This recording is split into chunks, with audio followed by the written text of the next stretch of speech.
Offload your current provider and come to Q Streaming. Get access to over 1,000 local and live TV channels and most series and movies found on multiple streaming platforms. Consolidate them all in one place with Q. By supporting Q, you are supporting the kingdom and ministries like ours. You'll unlock earlier access to our podcasts and content exclusive to Q alone. Scan the QR code for more information. Hello, everybody, and welcome to Circle of Eden. I am Jenness White. As always, we ask you to please hit like and subscribe to support this channel.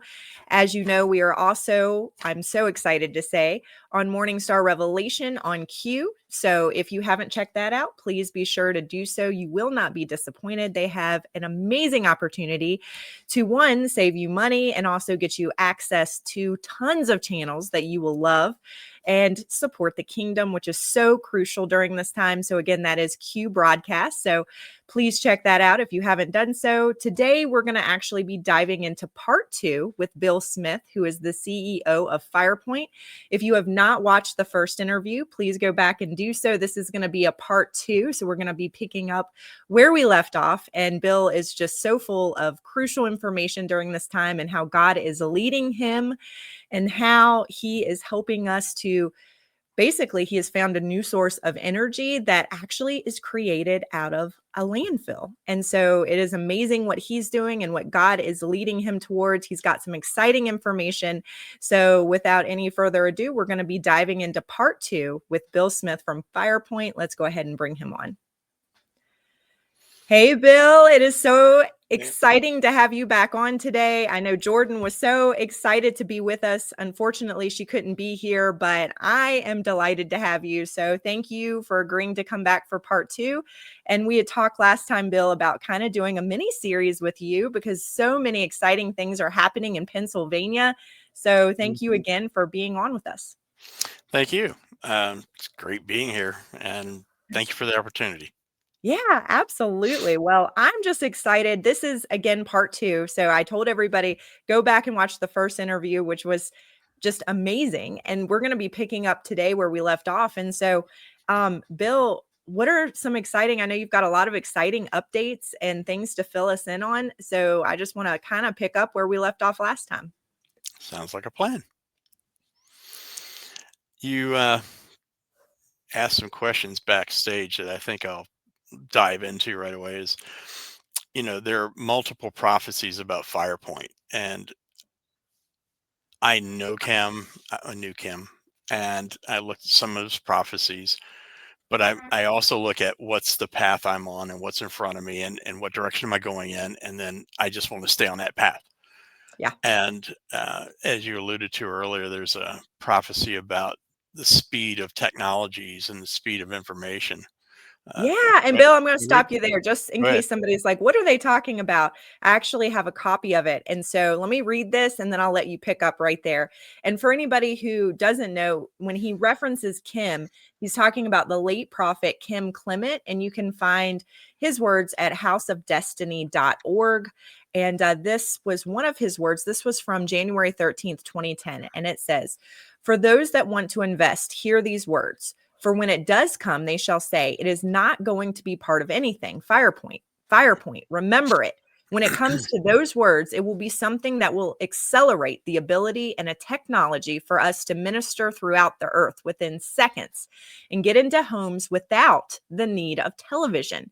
I've seen it. I know it sounds completely crazy, but I've seen it. And information, Daniel says, men's knowledge shall increase. Men shall go to and fro across the face of the earth, and knowledge will increase. And that's exactly what's happened within minutes, in seconds.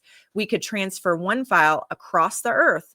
Knowledge is going to go across the earth. God says this is just the beginning.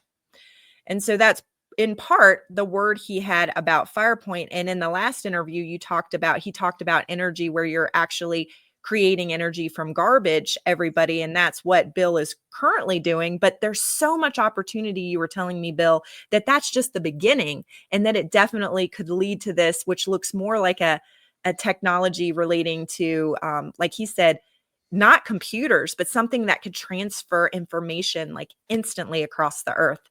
And so you were telling me a little bit about how Firepoint ties into that as well. Oh boy. So One of the things that we've been approached with and by lately are companies that want to build data centers for AI, edge server farms, things like that. I'm in Pennsylvania at this time, and we're looking at waste coal piles again across the entire state, where we can turn the waste coal into a gas and turn the gas into jet fuel, which is the most profitable. And then at the same time, extract rare earth elements, which our world now has a huge demand for that, as Mm, magnetics for cars and different minerals for the defense Department of Defense, smartwatches. Things that didn't exist 10, 15, 20 years ago are now very commonplace, and it takes these minerals to make these things happen. And as I think we talked about in the last episode, Trump has signed executive orders to basically stop importing them from China. So right. where do we get them from? We still want to make watches, we still make all this stuff. So where do we get the minerals from? And we have found an abundance of that here in the state of Pennsylvania. But recently we were approached by a couple of groups. We're looking to do a contract, a second site out in a place called Wilkes-Barre. And that site will be producing power instead of jet fuel for data centers for AI. And, as we look at all these apps now on our phones and on our computers, we have access to information that just wasn't available just a few short years ago. And we're even using that in our business for developing contracts, agreements, things like that to, keep our legal costs down, because, hiring legal firms gets expensive after a while. So we're using it in house for a lot of things, analyzing documents, things like that. So there are two sites in particular that we would be producing power for data centers at, where they can't build a coal powered plant or a nuclear plant or solar or wind. And we can produce up to about 350 megawatts. That's our cap. So Mm, guys build these data centers and use 50 megawatts of power per block. And we just take the waste coal, we gasify it, we run a turbine, we make electricity, and they have a data center running. So that's pretty much the wave of the future that's here now. And that information is moving at lightning speed. I mean, I use it for research on different processes that we'll use here on the plants, in our plant, to see if there are more advancements that have come out. And it's amazing what kind of info we can get today that, I used to have to do hours and hours of research. Now it's like, hey, Mr. Grok, how's it going? What's going on? right. There's an answer. And then transferring that data. Back years ago, I had an office in Virginia, and I all I could tell you is it just started pouring out of me, as praying in the spirit. And as I left my office, and I drove past this tract of land, and the Lord said, million and a half square feet. And I'm like, the heck do we do there? And Right. next day I came, the same thing happened again. As I drove past the land, he said, satellites. I said, satellites?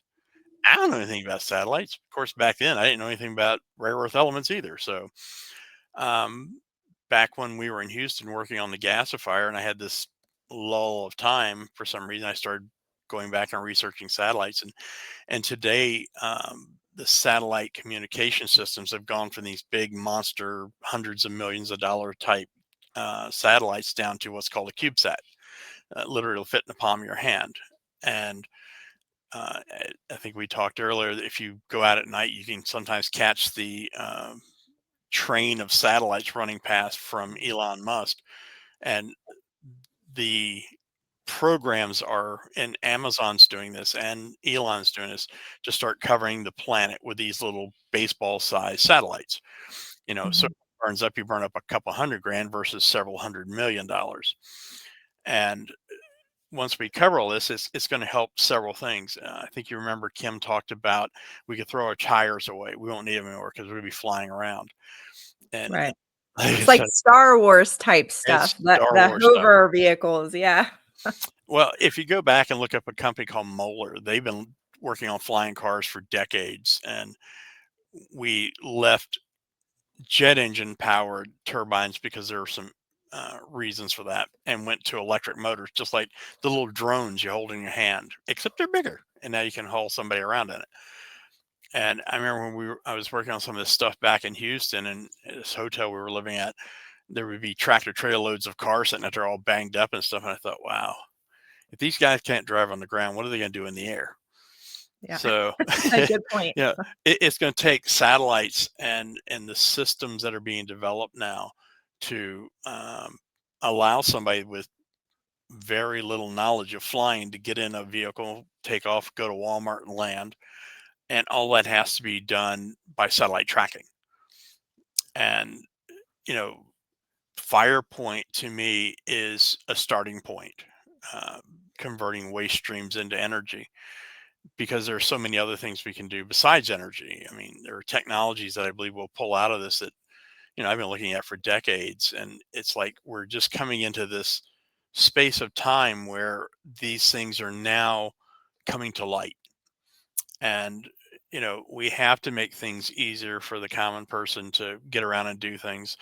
I was working on a hydrogen car project years ago, and I know it's going to come to pass where we can just go out and dump some water into a tank in our car and just go on down the highway. And someone worked on that technology years ago, before he passed. But you have to be a chemist and an engineer to keep the car running. And, we want to hop in the car, crank the key, and go down the highway. Right. So there's a lot of advancements still to come, and they're all going to be primarily energy related and then technology related. And the energy brings in the technology. Without the power, you can't build a data center. Right. And, if you start looking at these things, you find out they're using up to gigawatts of power. That's billions of watts of power.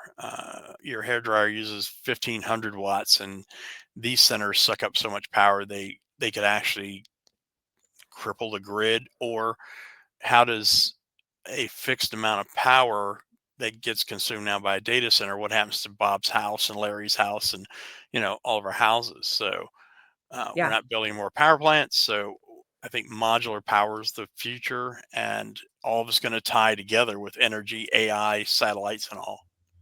Yeah. No, this is fascinating. And I think, at the beginning of that word that I just had up, I think it's interesting where he says, Firepoint, and he says, remember it, but he says they shall say it's not going to be of anything.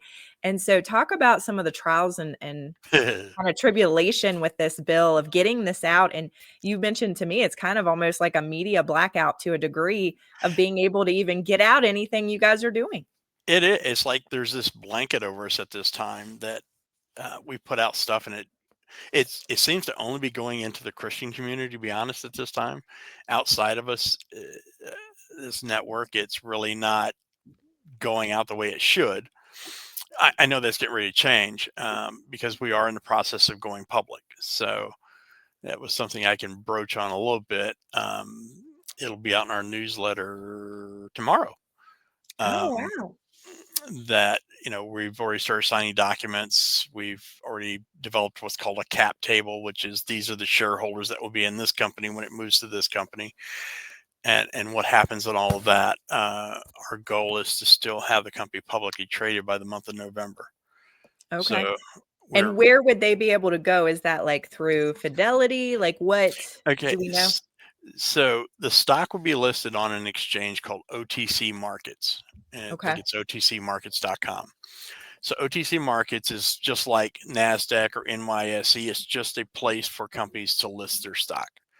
Okay. To buy the stock, you then go to a Fidelity or E-Trade, Ameritrade brokerage account, set up your account, and then put some money in the account, because they won't buy the stock for you because they like you, and tell them to buy the new ticker symbol. We don't have that yet. I mean, that Okay. comes when we go through FINRA.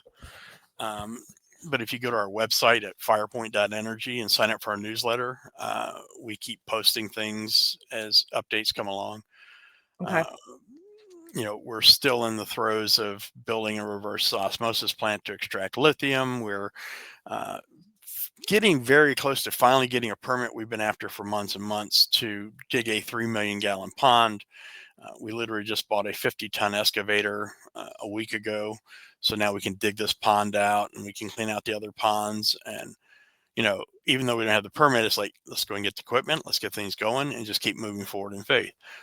So back to that, even this first plant, we'll extract lithium, lithium's batteries, we'll extract manganese and magnesium, and we'll clean up natural gas water. So everything we're doing is surrounding the need for energy, minerals, technologies. Hmm. That's kind of the purpose of Firepoint. We're actually setting up a subsidiary for the eastern side of Pennsylvania. We're going to call it like FPE Anthracite. The eastern side of Pennsylvania is anthracite coal, which is a better coal than what we have here, to be honest. It's got higher BTUs, a cleaner burning coal. Um, and out of that are still the rare earth elements. And that first project there will most likely be a place for a data center. If not, we have another data center company specifically we signed NDAs with that I can't disclose, but we Right. signed NDAs to start developing a site for them to produce energy from waste coal. We get the rare earths, we can get any fuels we make, and they get electricity for data centers. And now they're approaching us, uh, so we expect this kind of like coming out to happen next month as we go public. That we start releasing more and more of the stuff we're doing and where we're going. There's the companies that are actually processing rare earths today and critical minerals, their stocks are going crazy. One company's stock went up like 800% over a few months, Wow. 34% for another company, and so on. So we know that when the stock comes out, I hope the Christian community can get in first. But stocks a first come, first serve type thing. But Yeah. No, but what are the benefits for somebody who's watching this and they're like, okay, I really do want to invest. I don't know much about it. What are the benefits of getting in early, like right when you're able to at the very beginning? well, as we release the story, a company that's publicly traded has two parts to it. There's the public entity side where you're letting the public know what you're doing, which hopefully you're constantly doing things. And the other side is you're actually doing things. In our case, digging holes, processing minerals, processing waste coal and stuff, producing jet fuel. And on the public relations side, we got a guy named Ian Douglas, who's been with me for since 2017. And he's working to start putting together programs to let people know what we're doing. So we have a lot of shareholders who didn't qualify for our private round. So we finished up WeFunder, I don't know, months and months ago, and then we went to what's called a Reg D 506C type offering, which is an exemption offering from the Securities Exchange Commission. But we have to only deal with certain people, and they have to be accredited investors, and our minimum investment is like 10 grand, and we still have people investing in, and they're getting a cheaper price than before we hit the market, so they should have a decent little score when we go public. But even that, when a stock goes public, we'll have that rush of people that didn't qualify for the 506 coming in, like when the stock symbol coming out, how do we invest, stuff like that, and we're letting them know. um, so we expect them to start driving the stock, and then as it gets to the next round with people, like first in Jerusalem, second in Samaria, and next to Walmart, uh, you, those people will just keep coming in for this industry, which is critical minerals and rare earth elements. And again, I knew nothing about this in 2021. If you'd have said back then, hey, you'll be in Pennsylvania dealing with waste coal piles, I went, no, you need to go pray again. So out of what we're doing, I've known for years that there would be a company that would go big in my life, and I believe this is that company. In fact, I think I forwarded you an email from a gentleman that ran Firepoint through an AI process, and it seems like we're right on cue with what we're doing, even excluding Kim Yeah. Clements, just the time of life, the technologies we're bringing in, and the things we're doing here out in the middle of the sticks nowhere, um, Right. are about to shift the world. And I've known even before Hurricane Katrina in '05 that waste was going to be an energy source. And as we talked Yeah. earlier, we looked at landfills. Yeah. Uh, if you take a plastic cup or diapers or trees and all, waste, coal, and whatever, we still have three basic elements of carbon, hydrogen, and oxygen. And the gasifier rips those molecules apart into atoms, and then we put the atoms back together into a gas. And then what do you want to do with the gas? Do you want to make electricity? We run it through basically a jet engine with a generator on it. It's called a GE TM 2500 turbine, and we can make like 30 megawatts power from either garbage, waste coal, trees, tires, whatever, hazmat, medical waste. Yeah. And that means across the world, and mainly across the nation initially, all these landfills are like oil wells. We don't have to dig down to find the oil. We just look for that big hump, and I think there up front there's a sign that says landfill. So it kind of makes it easy peasy. And then here in PA, if you look at a map of PA on like Google Maps, for example, and go to satellite image and look around these main rivers like the Monongahela River, you'll see these bald spots with these deep grooves in it. They're just erosion marks. And that's a waste coal pile.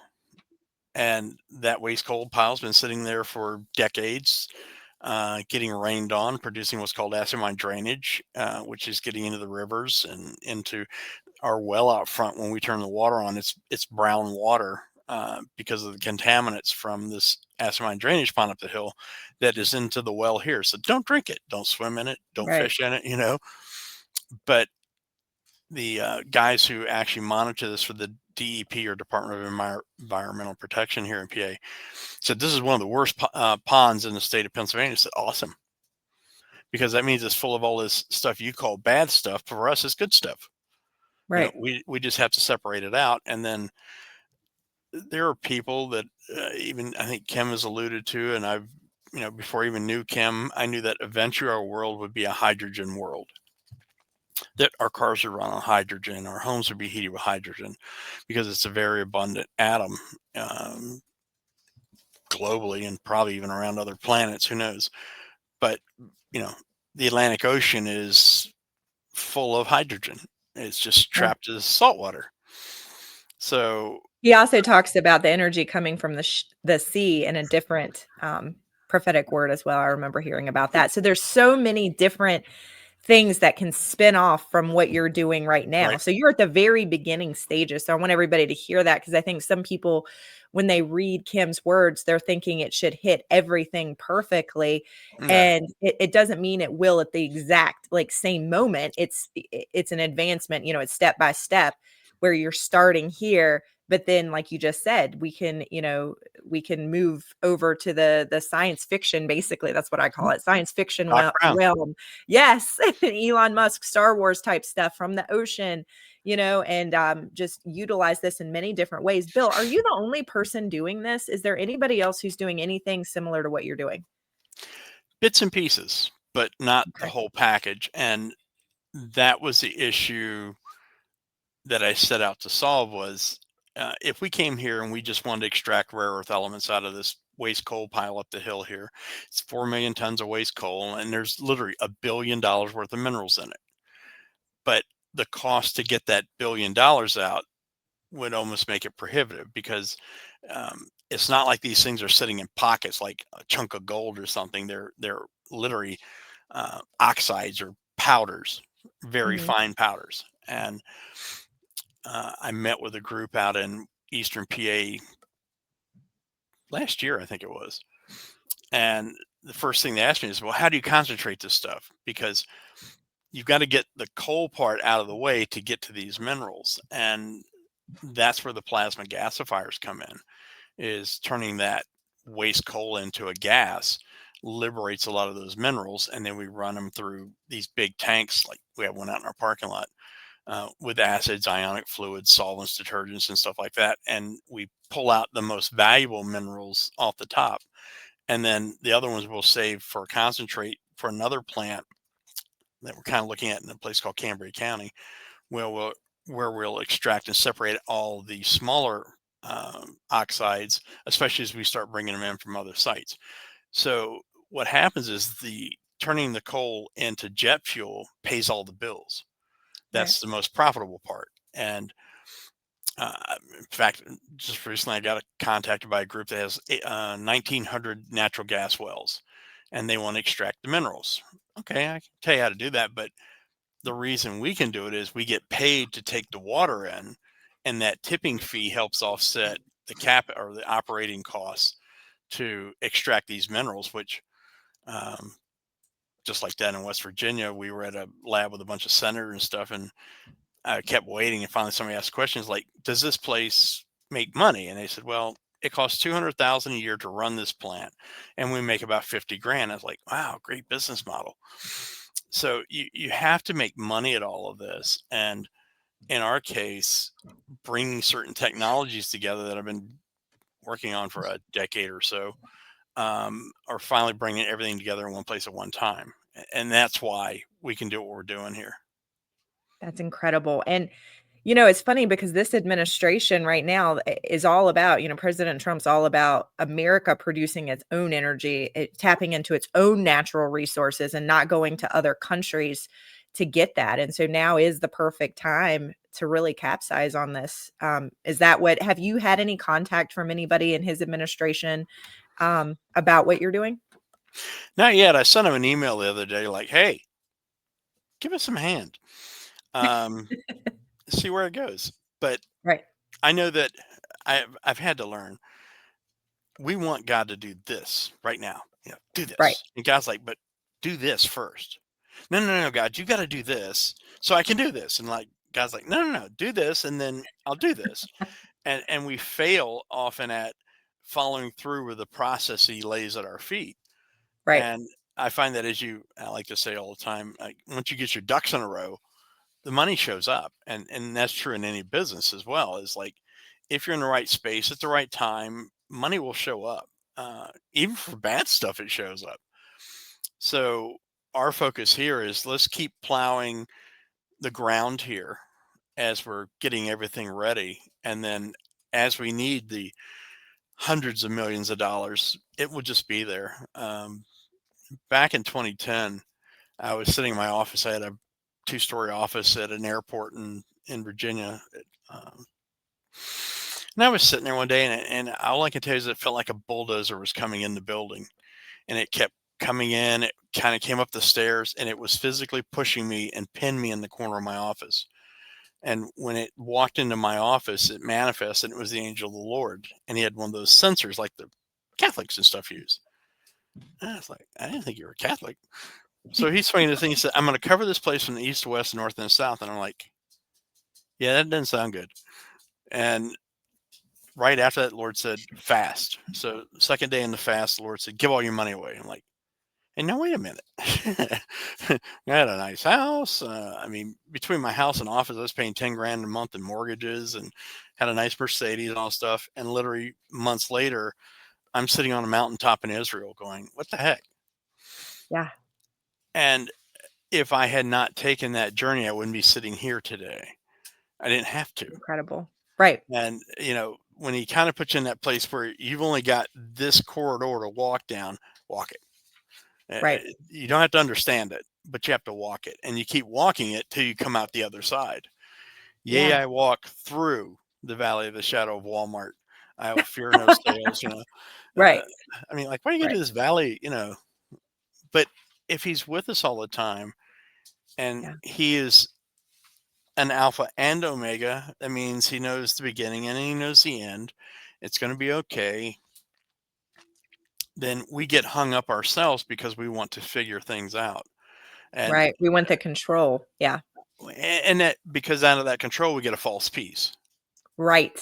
You're so spot on.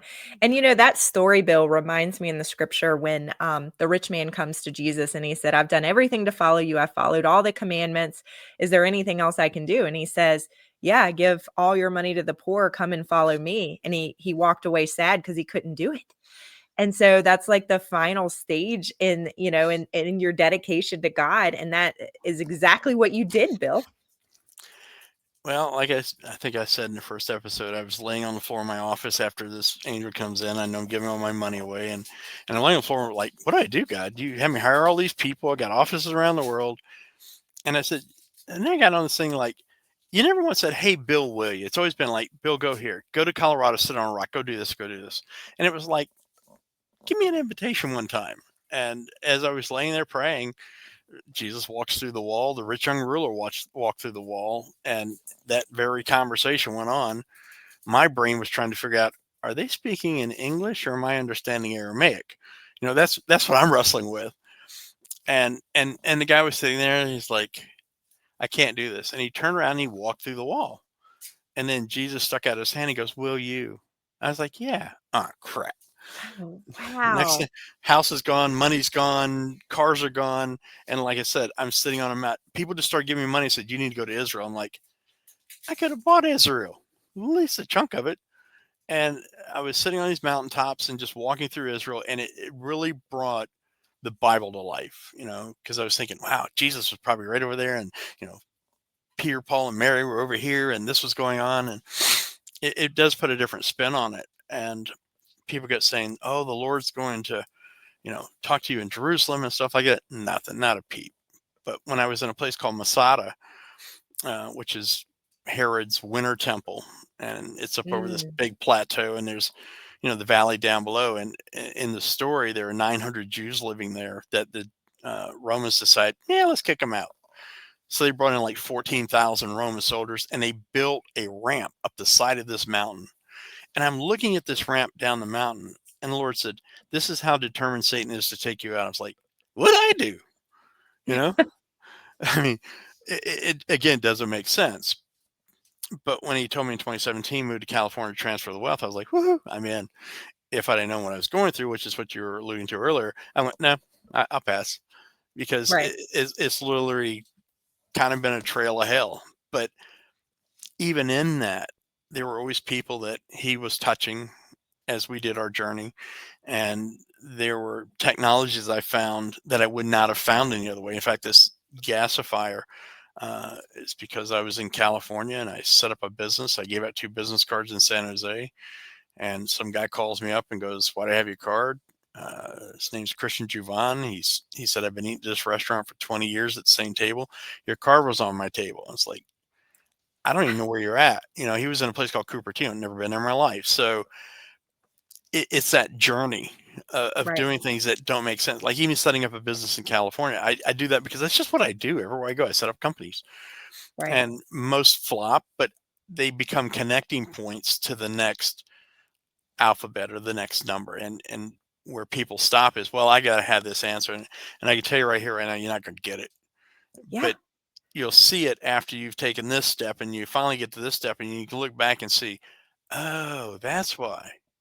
Yes.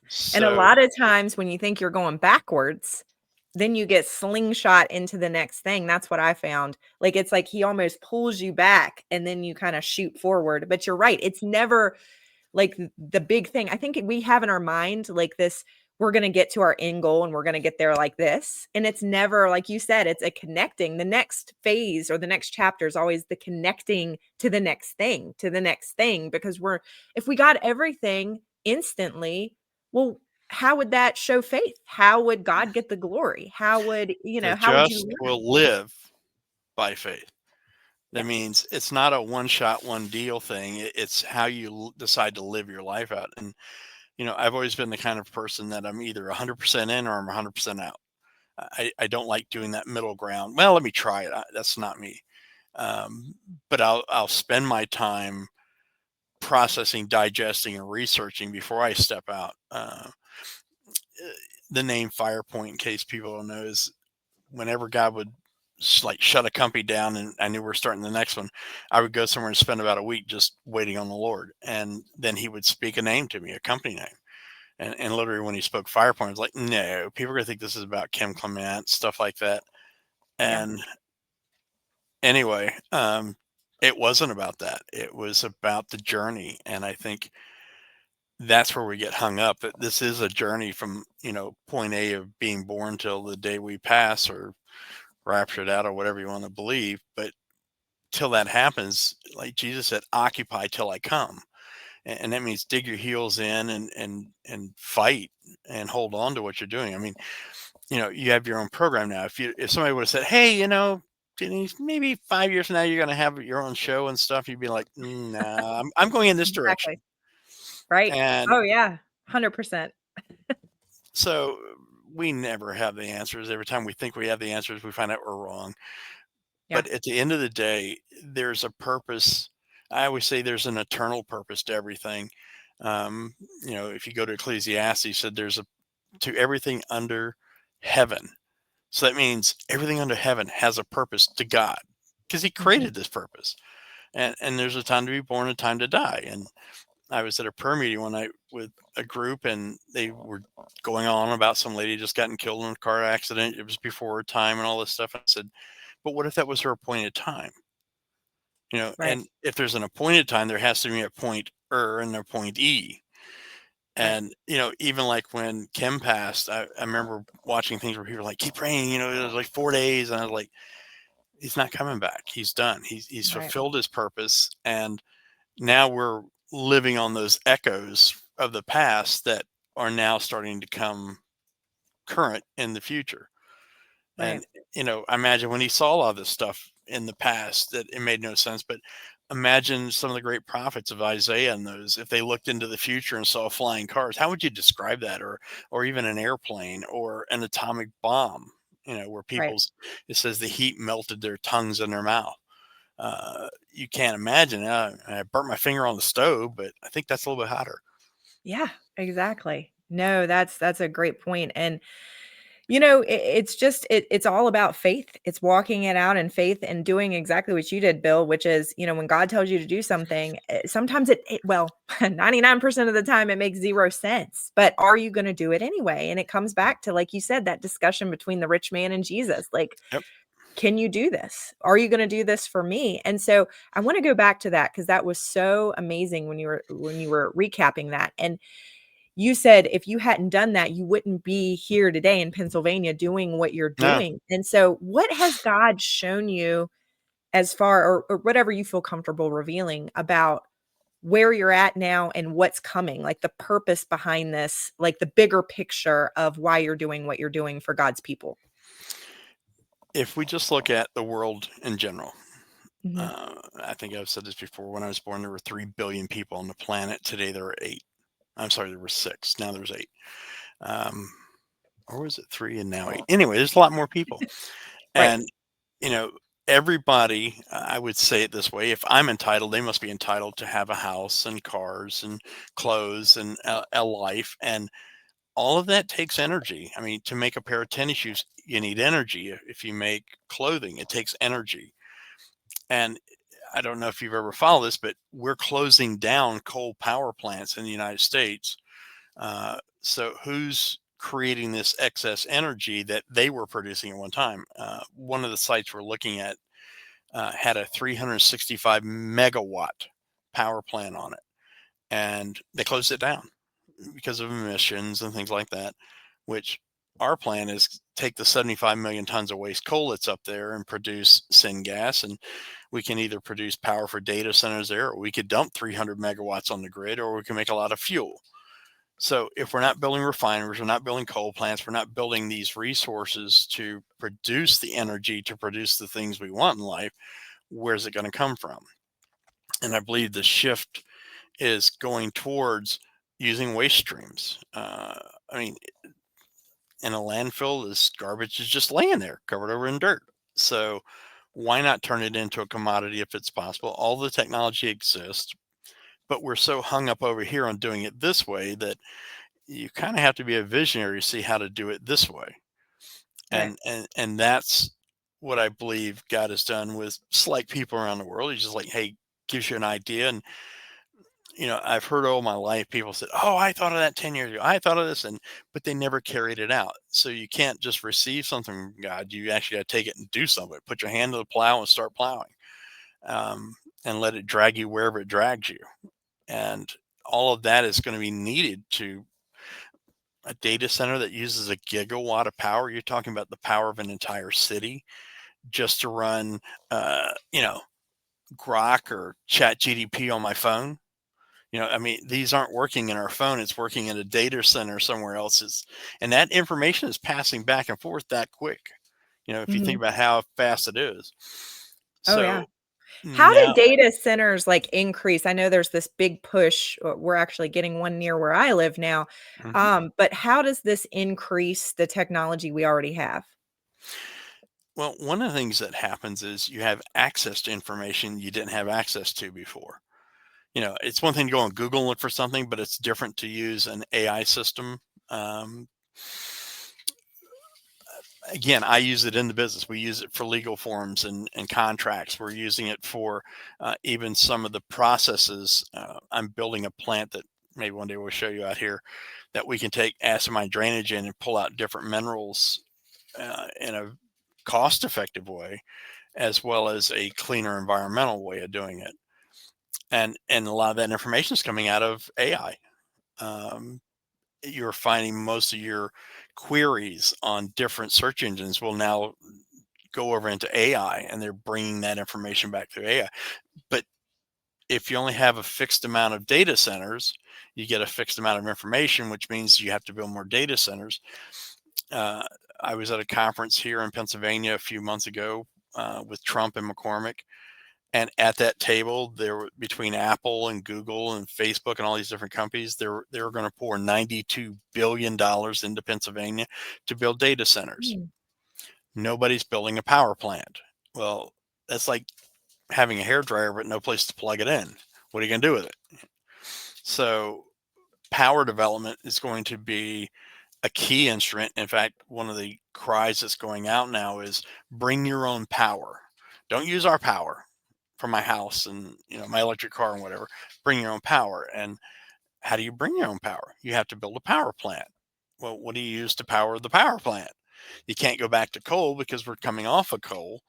So cleaning up the waste streams of coal and garbage make the most sense.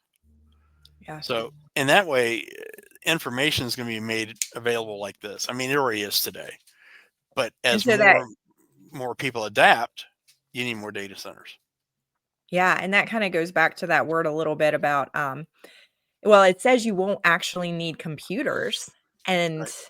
so, I mean, Well, again, this could be alluding to at least the beginning stages of that as well. we don't need computers. We need cell phones. I mean, think about what you can do today on your cell phone versus 5 years ago, 10 years Yeah. ago. And, I use my computer because it's got a really big screen, but I do more and more like emails and texting and searching Yeah. on my phone. So as our phones get faster and smarter, what backs up that faster and smarter has to be developed as well.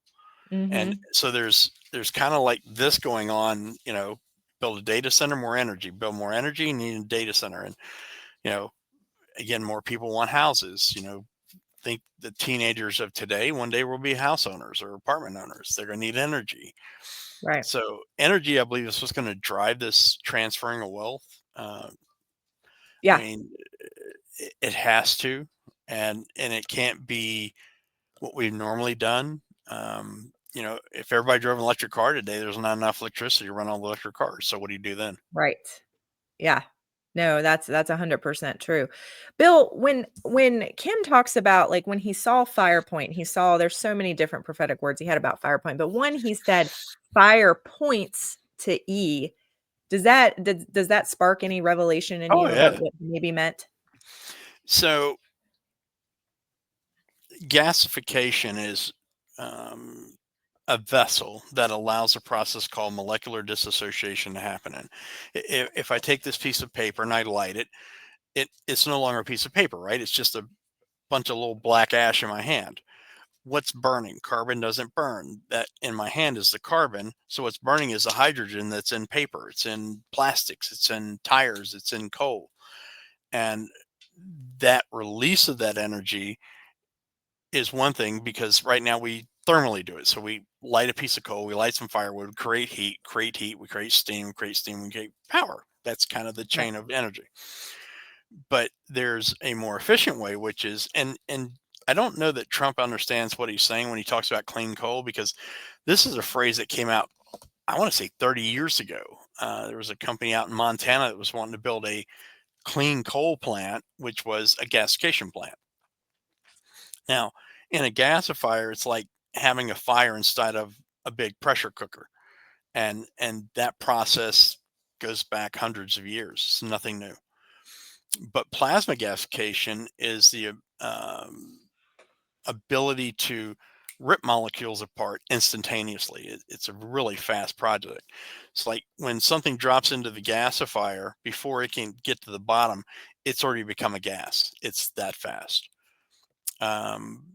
The system I looked at years ago in Bay City, Texas, was called Molten Metal Technologies, and that company was getting contracts because they could drop live military mortars into this machine, and before they could explode, they would be ripped apart into molecules and then into atoms.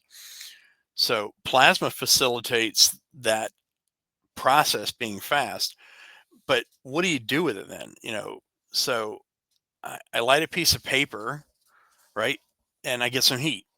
When the paper's burned up, okay, you're done. But if I starve this combustion process of air, what happens is it creates that gas we keep talking about, syngas, which is carbon monoxide, carbon dioxide, and hydrogen. That's all inside of this paper. It just has to be reconformed. So the fire we produce is a plasma stream. If you go to YouTube and look up adaptive, ADAPTIVEARC, all one word, adaptive art.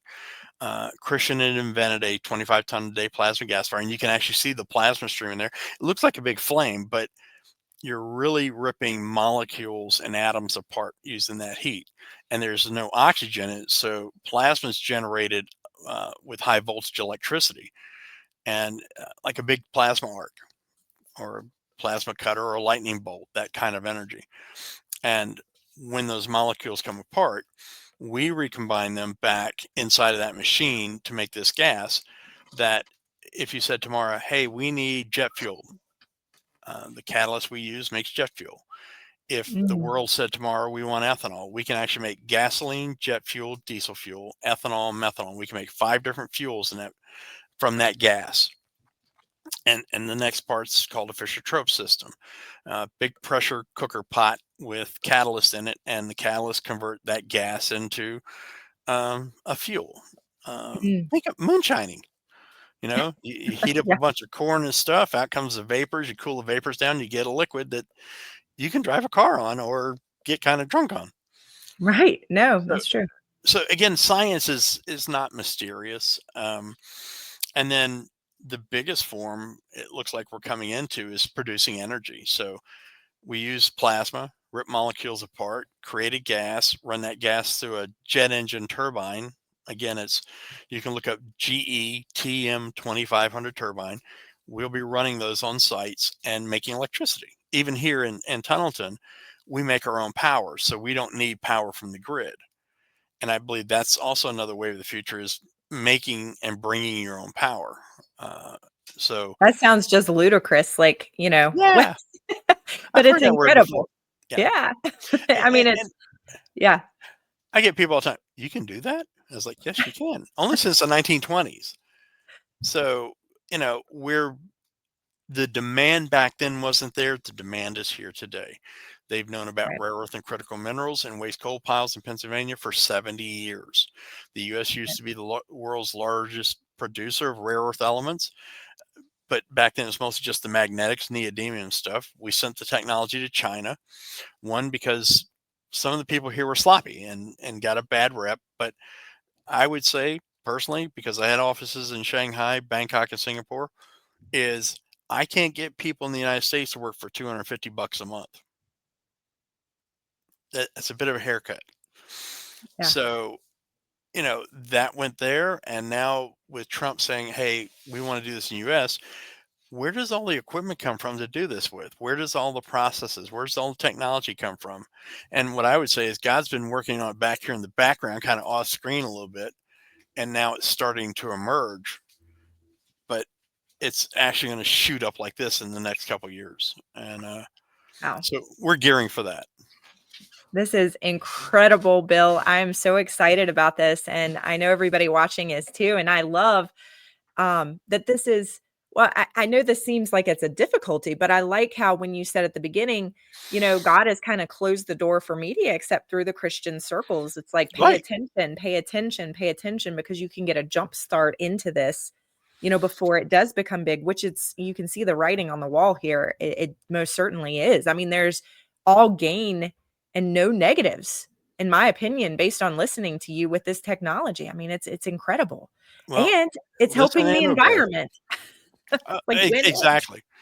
They came up here a few weeks ago and started pumping some of the acid mine drainage out of this pond to get access to a pipe that lets the water go down in the coal mine, which gets into our well here. And the coal mine here is 8 miles by 8 miles. So Mhm. everybody's water has this stuff in it. So I bought a bunch of plastic skeletons and stuff like this, and I got a skeleton guy out there fishing, and we just had an open house. I think your cousin came by, and Yeah, we were he showing did. people like this stuff is toxic. It's toxic. Don't drink it. Don't swim in it. And as they were pumping it down, we had nothing to do with this. As they pumped it down, the water came down. There was a dead raccoon there from drinking the water. And we believe that the little fawns earlier that come out in the springtime, they don't know. Hey, don't drink the water. Well, mom's over there. I'm thirsty. And you drink Right. this stuff. And we had like 5 fawns die right around our buildings. Oh, You know, so if it's toxic to them, it's got to be toxic to us. right. And yes, at the same time, we get rid of the waste coal that gets rid of the acid mine drainage. But in the waste coal and the acid mine drainage is lots of energy and lots of technology components we need that this stuff that I've been doing off camera for years is now becoming vital. And then when the data center things started popping up, I was like, yeah, we just take your coal, we turn it into gas, and we turn the gas into electricity. And then we still get the rare Incredible. earths out. And we also can turn the exhaust from the turbines into jet fuel as well. So it's true full circular technologies that we're bringing to bear. This is amazing, Bill. And I'm so excited that you agreed to do a mini series with Jordan and I because I want to go into this more. But I really want to get into the faith part with you and how God has led you because, we talk about the 7 mountains of influence and, business and education and, the list Media, goes arts, on, entertainment, media. religion, government. And exactly. Yes. So you know exactly what I'm talking about. And I just really have this vision of, and I think Lance Wallno had a vision about this a long, long time ago, and multiple other people as well, Christians climbing to the top of those mountains. And so, this is Keyword incredible. climbing. Climbing. Yes, that's Effort. the climbing. But Yeah. that's what I want to get out. I want to really get your personal testimony of how you started walking with the Lord. We have about 8 minutes, but the next session that we do, Jordan Oliver will be with us, and she was really excited about diving into that specifically with you as well. So I was saving it until our next meeting.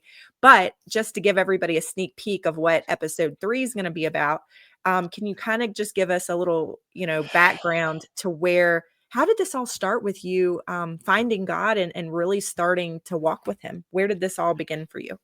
An Emmanuel Baptist Church in Newport News, Virginia. We had moved from Texas to Virginia, and there was a church bus that went through. So my parents shipped us off to church every Sunday. And, we grew up in Texas. So I'd wait till part of the service is over and I'd grab my sister and brothers and we'd walk the 2 miles back home.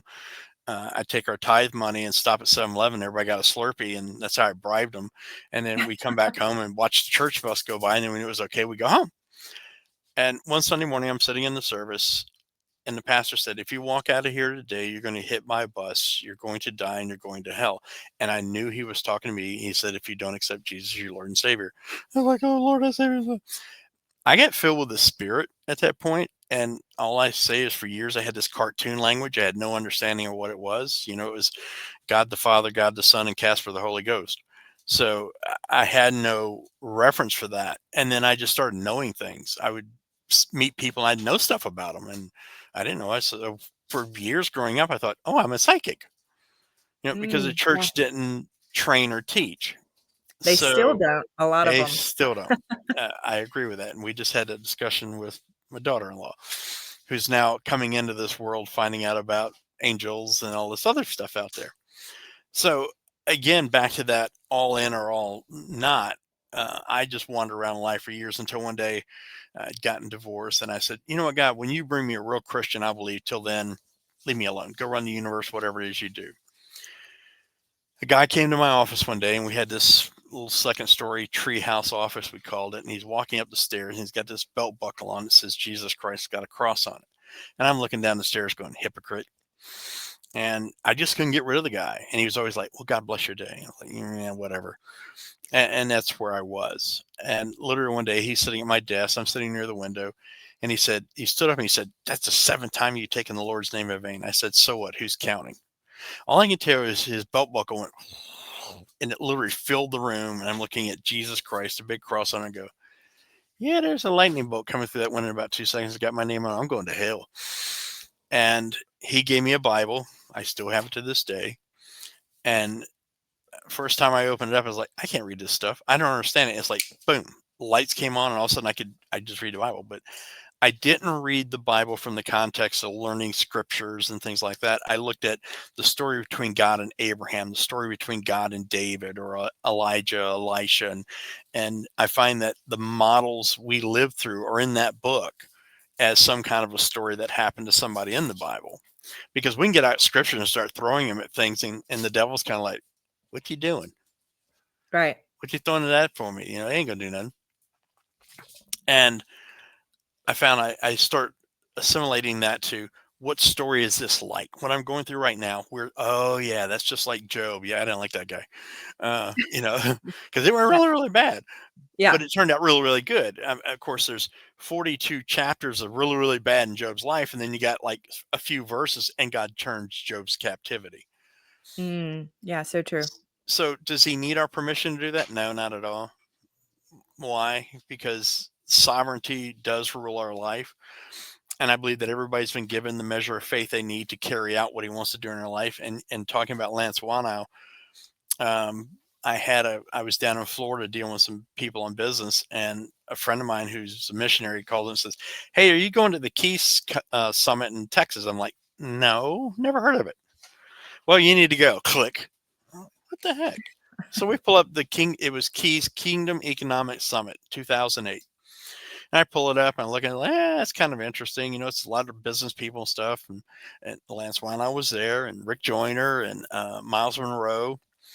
And I was like, yeah, I might want to go. Nah, I'm not going to go. Yeah, I might want to go.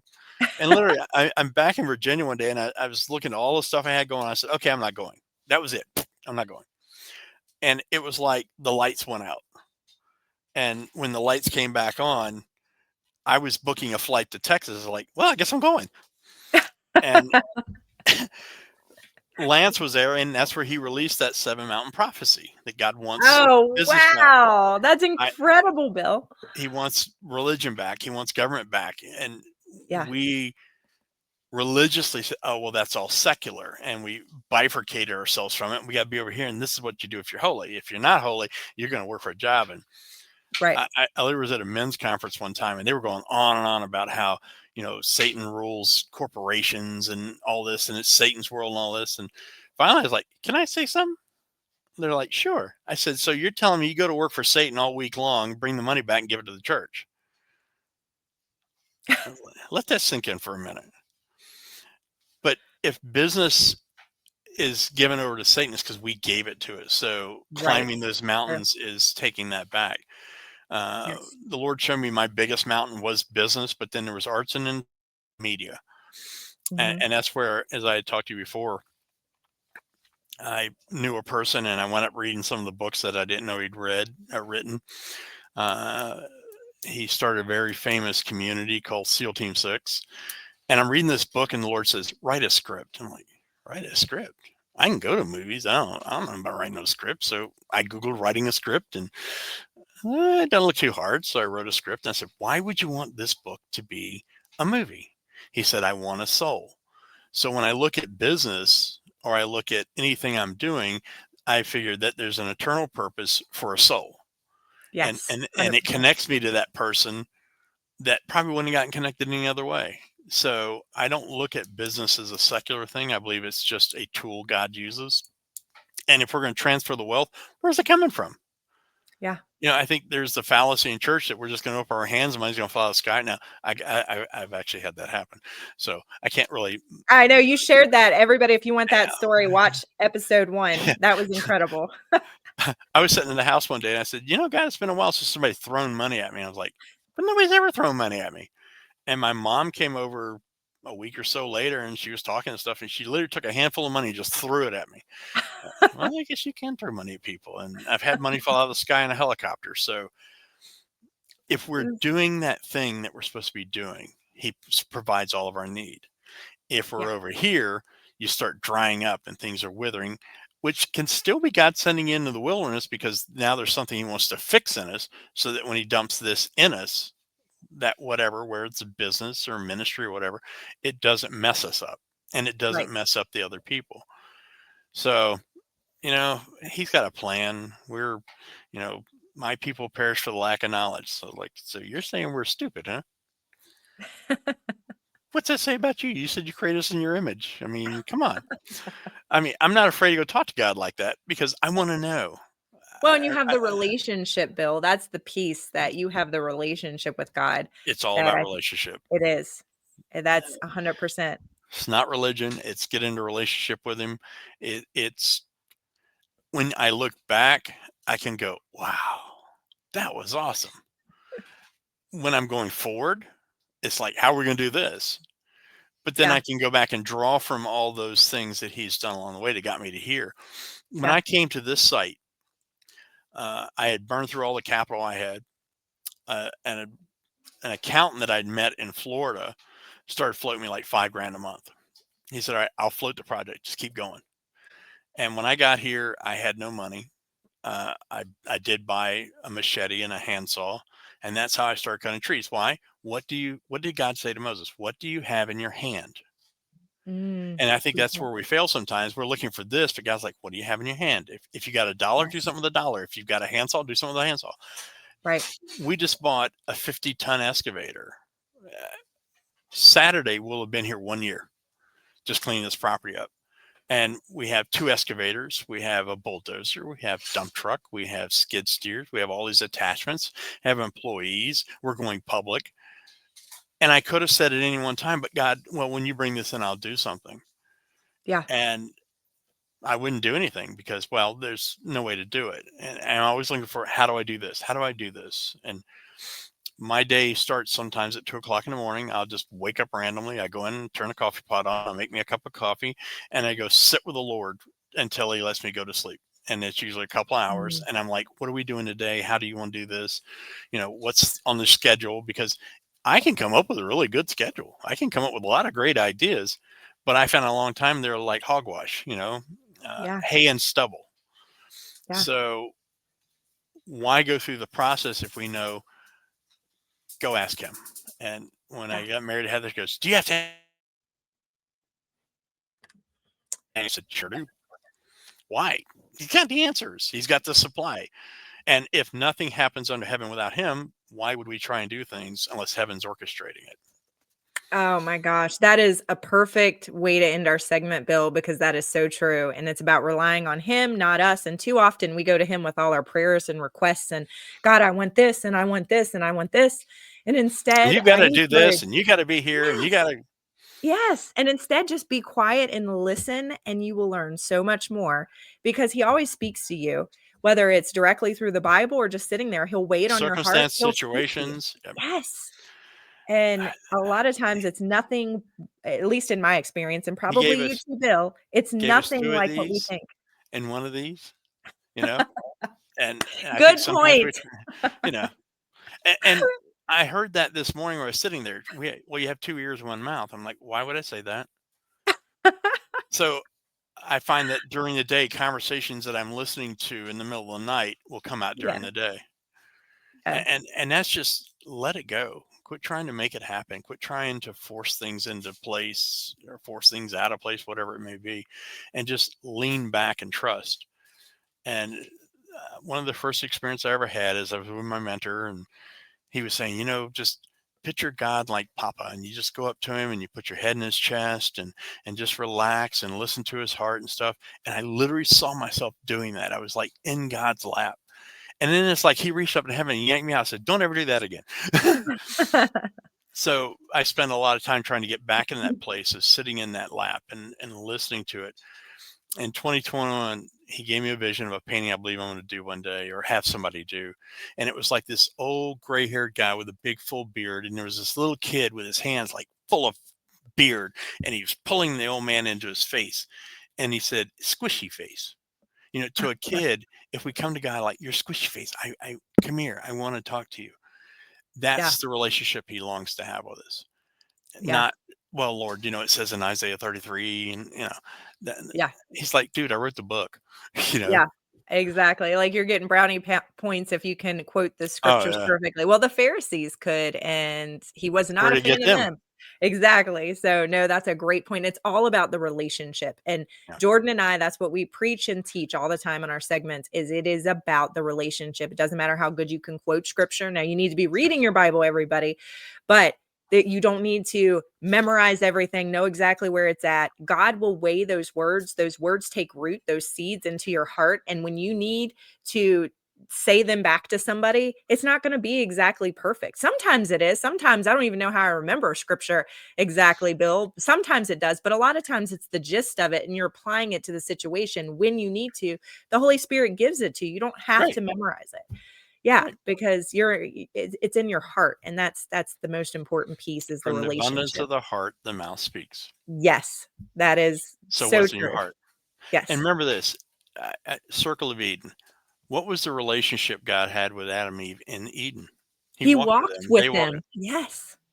That's what my whole show is about, Bill, is creating your own Eden, and that is walking with God where he's placed you and just Doing being what he wants obedient, you to do. listening to him. Yep. Yes. Till the It's ground. simple. Work the We garden. make it complicated. Humans make it too complicated. God is about simplicity when it comes to our relationship with him. He wants you to make the time to spend with him like you would a family member, more so because he's God. Have the relationship piece and everything else is going to fall in place, even if with your physical eyes it looks completely different. Just trust in him. That's the faith piece. And like you said earlier, he gives you that measure of faith. You will get through it. And then there's seasons for everything. And then there's an abundance and the blessings always come, but we just And have the to obedience. believe and the obedience. Deuteronomy 28. If you will hearken diligently to the voice of the Lord your God this day and do. So there's a Yes. listening and a doing part. I think we like the listening part. We don't like the doing part. For the longest time when you started this thing of waking me up 2 or 3 o'clock in the morning, I didn't want to do it. Right. But I found that over the years, it was well worth it. And Yes. things I can avoid or things that I want to do that aren't going to yield fruit, just not there anymore. Yeah. This is stay on the path, walk that Achman's razor. If it walks like a duck, quacks like a duck, and sounds like a duck, it's probably a duck. So Yeah. if God wants you to do something, like hello. Yep. Nope. That's so true. Bill, I told him I wasn't going to public speak. I said, I'll do anything. I don't want to public speak. That's part of my testimony. And that's funny because that's literally what I've been doing since I started this journey, but he will equip you. He will equip the called.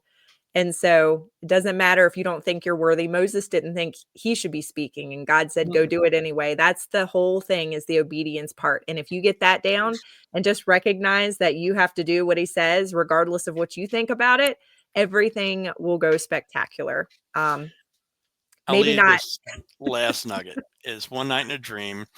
I was with God standing at the seaside and I saw Jonah coming down, going to get on a boat. And God's just watching him going, get on the boat. I'm like, dude, are you going to say anything to him?